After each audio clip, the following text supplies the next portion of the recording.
Since this is a meeting where we should be questioning you and not just giving you opinions that you respond to, if it's okay, we'll give you some quick 10 questions. Is that okay? Sure. So there's been a lot of comments, especially from the ranking member, about betraying working Americans.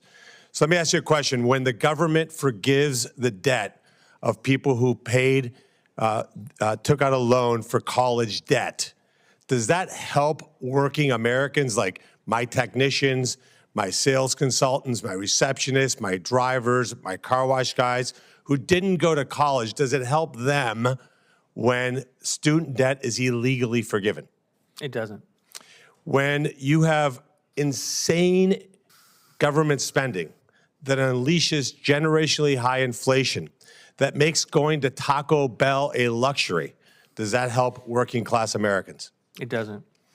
When you spend hundreds of billions of dollars to fight endless wars in foreign countries that most Americans don't even know where they are, does that help working Americans? No.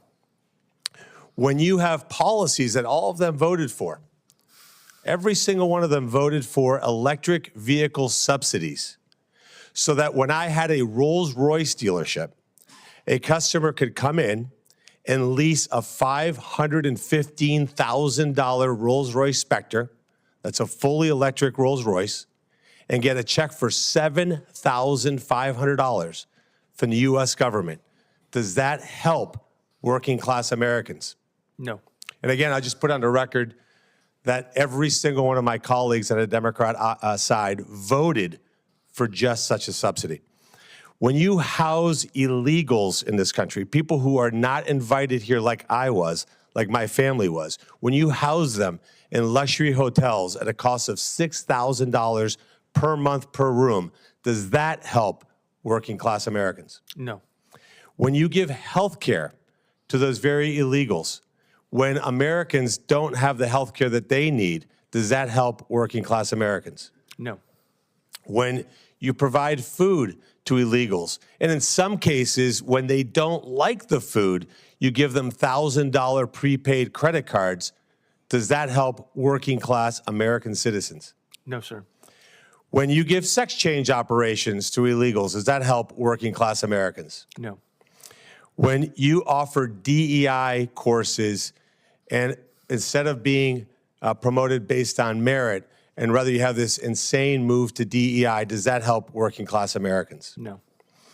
And when you fly immigrants from foreign countries to the United States on private jets, does that help working class Americans? No.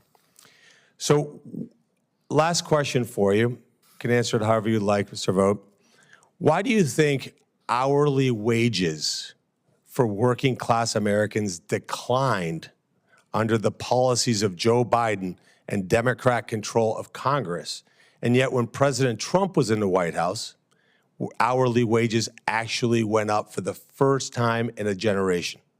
Well, Senator, thanks for the question. I think it's because we had an administration that was doing everything it can to unleash the American economy, have cheap energy, to be able to have a regulatory sector that was not adding burdens, that was not worth it from a cost-benefit perspective, and to free the American people and entrepreneurs to take risk and to hire people and to increase salaries. And I think you get that with the policies that the president has run on. And I think we're going to see that in a very soon amount of time.